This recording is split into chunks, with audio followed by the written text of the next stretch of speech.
Hello and welcome to this month's Maggie Moment. We have already done a segment on angry kids and we've been getting a lot of messages lately, still with parents pulling their hair out going, what do I do with these angry, revoltingly, poorly behaved children? And I want to just unplug anger a little bit more. It's a normal emotion, and I'm sure you've had a moment in the last week that you've been angry. So it is actually a normal human emotion. It's not a bad, naughty, awful emotion. It's a normal emotion. It's how we manage the emotion that's the tricky bit for children. As I've already explained to you, or you will remember, our children do not have access to a prefrontal cortex, which is the part of us that says, oh, calm down, babe, it's all right, I got this, let's think of this another way. They don't. They're mainly coming from that primitive brain, and the limbic brain, of course, is growing, and that's the part that the emotions can come from. So let's be realistic and reframe angry children are children who are having difficulty expressing big ugly feelings. They're not bad, they're not awful, they're not going to turn into some horrible person. They need grown-ups to help them.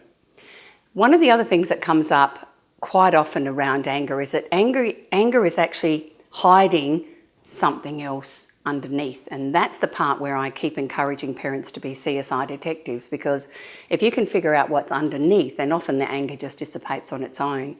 So you've got to look at the sorts of triggers that are going on and the unmet needs that are going on and all the sorts of things that our children are trying to get, usually from the people who are closest to them. Now, keep in mind that anger inflames the brain, inflames the body with this high energy, which is a bit like a cortisol energy. But it's a bit like going into a red room with a hot heater on, and having that concept of a red room, and then the calm room is a green room, is a really important thing, because so often I see parents trying to reason and talk to a child in the red room. And I don't know, I've been angry sometimes and people have tried to talk to me in that room and it doesn't work. And in the recent research I've been doing, in actual fact, being in a heightened angry state, you actually can't hear. So we need to stop doing that. It doesn't work. Okay, so the second thing is creating a safe enough environment so that we can help our children get back into the green room. So it's about helping them calm down and soothe. Obviously that anger is also into aggression.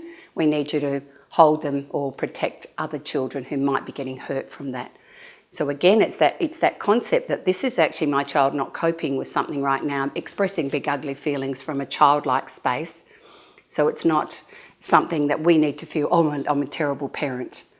So if you can see those sorts of things and keep in mind, the more that I can stay calm and grounded, the more I help my child come back from the red room into the green room, then the more we're able to work with this. And then sometime down the track, let's try and have a conversation with them about what was going on at that time, so we can help them work out what made them angry in the first place. So I hope that's given you just another layer of understanding anger in our children, maybe even help you understand the anger in you some days. So remember, keep breathing, try calmness, and our children do get better at managing anger. And that's all for today.